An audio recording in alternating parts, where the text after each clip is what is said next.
Well, hello again, everybody. This is John Norris at Trading Perspectives. As always, we have our good friend Sam Clements. Sam, say hello. John, how are you doing? Sam, I'm doing fantastically, and I hope you are. I am. Sam, I got to tell you, though, sometimes I don't feel all that fantastic when I'm sitting there playing around on social media, and in particularly when I'm playing on X or Threads or what have you.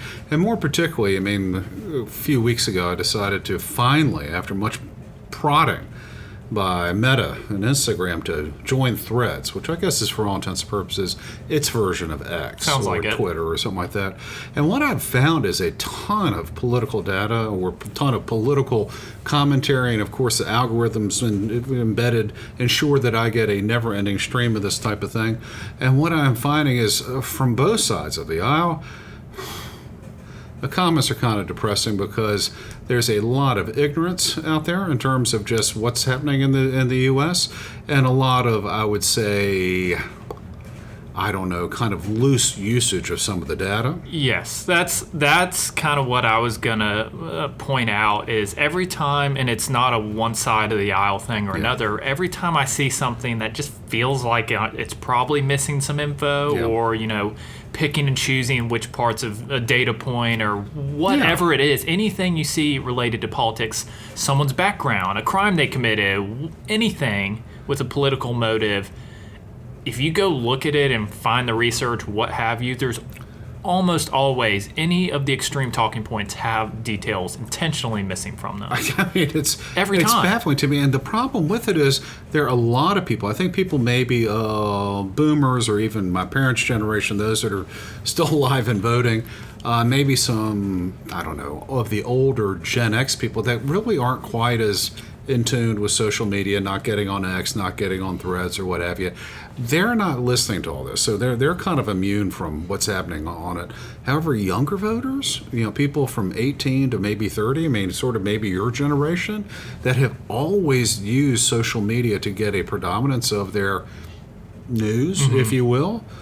How is it that all this stuff will come across and it won't impact someone's decision-making process when it comes to vote for, the leaders of their country? Well, it's hard not to, and you mentioned the algorithms, and this is not putting the blame on the companies. I mean, that's their job, is to get people to react and what have you, but people almost have to get more passionate about things and extreme almost about the things they feel and their opinions, and I don't think it's not unique to young people. It's, I guess, slightly unique to them in the sense that they predominantly use social media more often. But it has this stronghold on anybody who uses social media, whether it's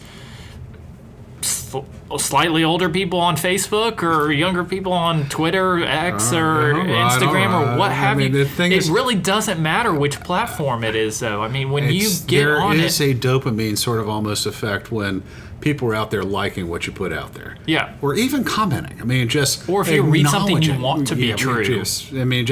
It's that sort of, my gosh, this feels good. People are noticing me, And so that's a lot of the reason why people do. Hey, listen, I'll be honest with you, I'm kind of guilty of it at times too. I'll reply to someone, hey, great, I got 300 likes. Kind of feels bad. I thought it was pretty witty too. So when the people are putting stuff out there, you're right. It's almost on the extreme end. It's never sort of, all right, this is what happens when you change tax policy. It's never something completely boring. It's some extreme out there, just nonsense opinion that is going to galvanize 20% or whatnot. And you get this feedback from these people that already feel the same way you do. Or the complete opposite. It's the other end. And for me, it's so frustrating because now, I mean, for a long period of time, I would say the primary differences between our two big political parties were, largely kind of marginal, some social issues, but I think we're all kind of pulling in the same direction. I think the differences between the two parties now is greater than it was even 4 years ago, but let alone 20 years ago, or even when I was growing. Clinton, Bush, or... it's they probably agreed on a lot more than they disagreed on, at least in private. However, now it's just like, my gosh, when they're screaming at each other in the hallways and probably, really don't view the world the exact same. So it is important to get out there and actually tell the truth. And I don't get it. It's kind of like, do you want to win by cheating? Some people would. Some people just, I've got to win by all costs. I want to win by cheating. I'm not saying people are intentionally cheating, but when you're intentionally obfuscating the truth or not giving the full truth in order to make your point, well, you're kind of cheating. Yeah. Well, and I think the social media issue is actually worse for older people than it is for younger people, because I think younger people have grown up around social media. Used to it, a little desensitized. Desensitized, but also maybe a little bit better about, I feel like that's the running joke, is you tell your parents to fact check something they saw on Facebook, and it's not true. But so you've grown up around this area of Facebook, fake news, or half truths or what have you, and it seems like a younger person reaction in general is to go fact check something they see. Not always. If you want that to be true, you're probably not fact checking it as much. But if you don't want it to be true, you probably fact check it. Where I think people who did not grow up around that grew up around where if you see something that's probably true. Yeah, people are prone to tell the truth as opposed to the other way around. Yes, that's where you get people. It seems like an older generation has gotten more captivated by politics than they had in the past. And, some of these issues have probably gotten more extreme on both sides, so there's a reason to be more passionate. But not to the extent it feels like it's gotten, not just among young people who are supposed to be passionate about things. People who should be a little more relaxed by that point about the political arena. Well, I would tell you this, though, even within my lifetime, and certainly within my parents, that if you wanted to have a public opinion, you wanted other people to know what you had to say, you had to go to some measures to do so. It took some work. It took a little bit of work. And time. And for instance, if you wanted to truly have an opinion out there in public about something, one way of doing it, outside of screaming on the street corner, and everyone would discount you immediately with that, would be to write a letter to the editor of the newspaper. And that's what people did. They wrote letters to the editor. It was one of the more fun sections of the local rag, is actually going through there. And some people were unhinged, and people, the Birmingham News would put that in there, obviously to try to get people to buy it. But if you wanted to have an opinion, you had to sit down and write a letter. I mean, first of all, writing a letter. How many people your generation sit down and write letters? Very few, and then that takes the time to still, by the end of it, to be as passionate about. Still by the end of it, and then you would have to mail it. Go to the post office, get a stamp, mail it, wait for a few days, and then the newspaper someone in the editorial department would read it, and then if they wanted to print it, they would call you back, because you had to put your address and contact information. They had to call you back on the landline. So they had to know who you are, They had to know who you are. You had to put your name. You didn't have to put your street address most times, but at least what section of town where you lived. And they would call you back and say, hey, are you okay with us running this? And that by that point, it's probably been for about a week since you wrote it, at a minimum. And you would have to say yes or no. And it wasn't just, hey, I'm going to go out there and I'm fired up, man. I'm fired up. Something Trump said or something Harris said really fired me up. So I'm going to go out there and I'm going to blast them on Threads or X or do something on Facebook, whatever social media platform you want to be on. And then you get to say it. It's off your chest. It's out in the ether. And by the way, your username's probably not Sam Clement, Homewood, Alabama, or John Norris, Mountain Brook, Alabama. It's something else altogether where people can't immediately tell who you are. So you get to have this strong opinion out there based on emotion, and then you get to vanish into the ether. And what's it's conducive to extreme opinions and hot-headedness and all the negative things. And so for people my age, older Gen X is probably not really as active on social media as younger people by and large. Understanding the way that it used to be when I was growing up, and really not even all that long ago. I mean, late 90s, although that is kind of a long time ago, where you had to have some effort in order to have an opinion. It's so foreign to a lot of people that people would intentionally, just blow stuff. I mean, just say stuff that they may or may not mean, just to bloviate out there on social media in order to get likes, shares, and reposts. Yeah, I mean, it's far to my father, who's 88 years of age, who still writes letters to the editor, to the New York Times and the Wall Street Journal. Never gets printed, but God bless him. He loves doing it, loves getting it off his chest, and just sometimes whenever they respond back, man, he loves it. But to my father, the concept of someone going out there, like some of the stuff I read this morning while getting ready, it would be so foreign to him that someone would just blow that stuff out there without having any sort of facts, without having doing any sort of homework, based solely on an emotional opinion, and then having people from literally around the world see this and commenting on it. It's mind-boggling, and it's far from the way he grew up as you can get. And it's so conducive to this idea that you have to have an opinion on everything, which is so dangerous and I would argue unhealthy, because there's no way you can have a valid opinion on everything. Yeah. But hold on a second there, Zach. A reasonable present company excluded. yeah, except for you and I, we can have opinions on everything. But you get what I'm saying is there's no way you're knowledgeable enough about everything to have an opinion on everything. Hold on a second. For the people not I here. know what you mean. I don't want to interrupt this time. But no, that's not the case anymore.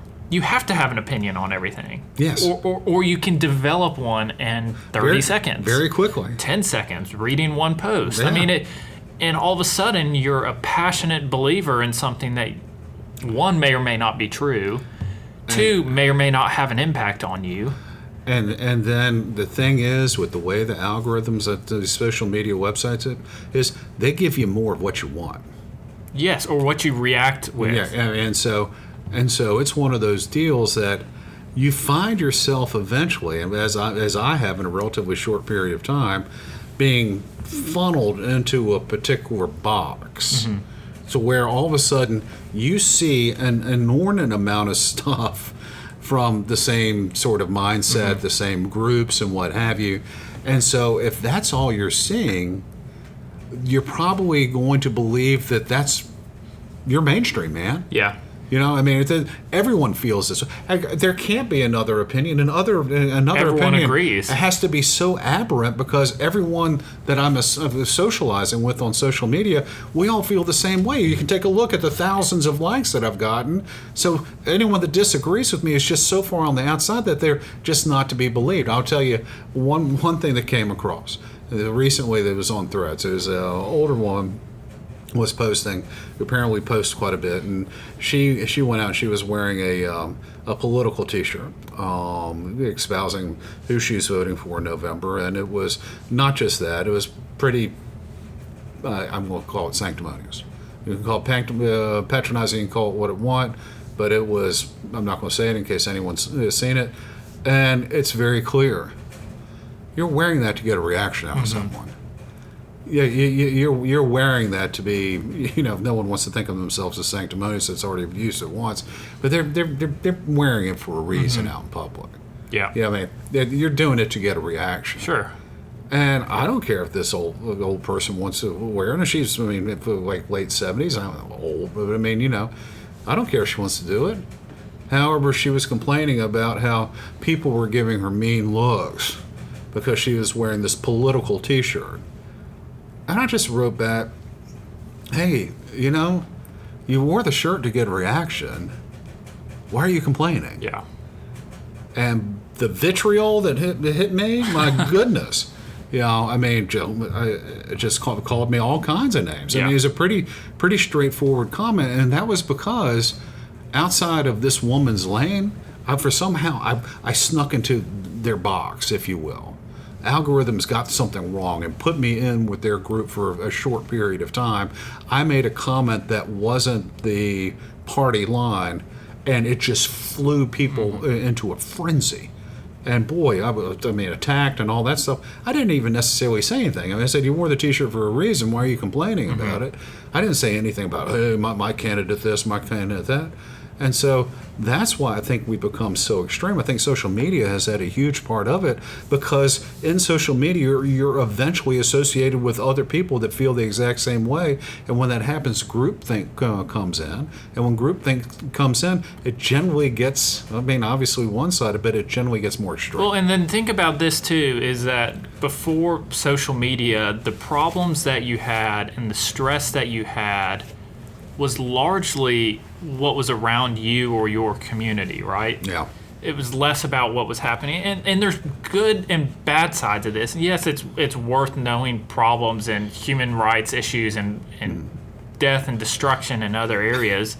Yeah. You know, that you want to care about that stuff, but you also can't control most of it. Yeah. I mean, that it's got to be psychologically tough to understand the problems and issues going on all across the world. And again, there's some good to knowing things like that. But psychologically, if there's storm clouds over you all the time. Well, and the thing, and that's I think one of the more concerning things about it is human rights violations somewhere in the Middle East, what's going on in China or what's going on in this country, these wars going on, and women and children being killed in a war in a third world country, what have you. That is terrible.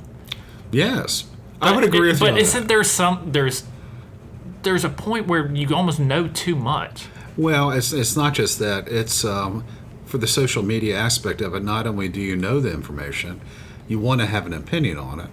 And because you've had strong opinions and people have liked what you've had to say and whatnot, you have this opinion on the subject matter where you probably don't know all the details, Right. and you can't do a damn thing about it, pardon my Right. language.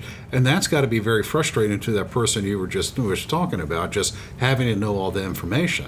So if you can't do anything about it, the best way of going about getting your likes, clicks, shares, reposts, and share all of it is to be as extreme as possible and develop these outrageously strong opinions on a subject matter that you really shouldn't even be public with anyhow. Mm-hmm. And then you think about maybe some of these protests we've had about Gaza and what have you. I mean, just most of these people aren't armed with full information. No. And pardon me excuse me if that offends anyone, but it's just like, you're going to run the risk of getting expelled from school over this. Mm-hmm. You know, I mean, it's craziness to me, but you have to have an opinion on everything. On everything, or else And you're a either one failure side or in the your social other. media group. Yeah, you can't you can't be in the middle. You can't play. I mean, because then you have, instead of 20% of the people hating you, you've got everyone hating you. And so when I take a look at social media and just kind of understanding increasingly the way that it works, it does frustrate me, because I think that people will be going to the polls or clicking their ballots based not on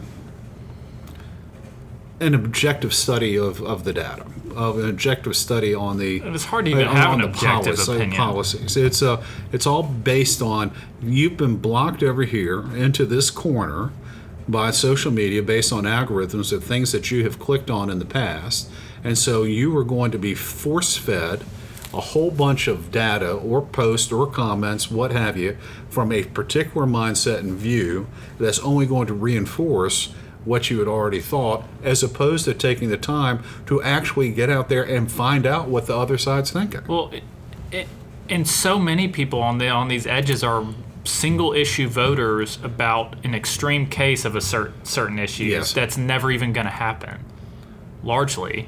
Yeah. I mean, you're concerned about X happening. Well, that's not happening.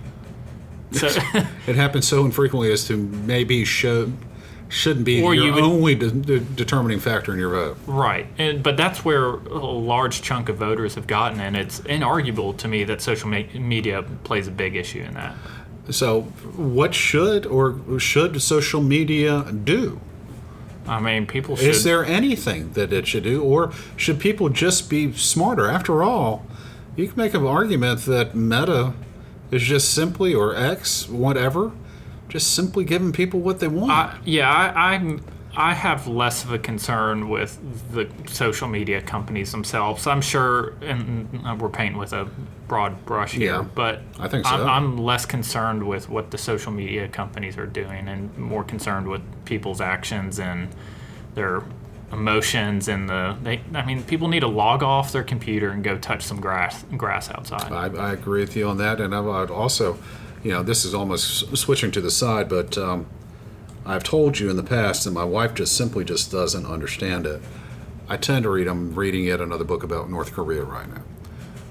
I've read, I don't know how many books about China or just China-related stories, books about Russia.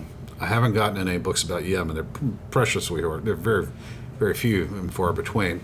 But I read this stuff so I can figure out what the other side's thinking. Mm-hmm. So you understand their mindset. If you don't understand where they're coming from, you're never going to be able to come to a compromise or deal with them. So that's what I feel is a wise thing to do. And so it baffles me when people in the State Department or whatnot apparently haven't done their homework on their adversaries or even their allies. Sure. And they say these ridiculous statements out there. So it goes all the more so for people on social media. So I would sit there and say, regardless of your age, regardless of your political persuasion, get back some of the strong personalities on both sides, get out of your algorithm box, and find out what the other side is thinking. Mm-hmm. What you'll find out is they're not as crazy as you might think. They just have a slightly different worldview. And if people are open to having a frank dialogue without yelling and screaming at one another, perhaps there's some room for compromise. But the way it is now, there's almost no room for compromise. Mm-hmm. The only way I win is if you are completely defeated and out of the picture. Mm-hmm. And that's the message I'm kind of getting from social media, and I'm not necessarily sure I like it all that much. I agree completely. All right. Well, I wanted you to trade perspectives with me on that. Yeah, I mean, after all, you're the younger generation, the social media group. I'm not a big social media person. Yeah, I knew that. I probably am more than you are. All right, guys. Thank you all so much for listening. We always love to hear from you all. So if you have any comments or questions, please, by all means, let us know. You can always reach us by dropping us a line at tradingperspectives@oakworth.com, or you can leave us a review at the podcast outlet of your choice. Of course, if you're interested in reading more or hearing more of what we got to say or how we think, you can go to oakworth.com, OAKWORTH.com. Take a look underneath the Thought Leadership tab and find links to all kinds of exciting information, including links to previous Trading Perspectives podcasts, and links to our newsletter slash blog, Common Sense, links to our quarterly analysis magazine, macro and market, and all the various subcomponents there, and links from our financial advisory group, Mac Frazier and his team. All kinds of good stuff out there. All right, Sam. Last chance to have anything good to say about this exciting topic. That's all I've got. That's all I've got today, too. Y'all take care.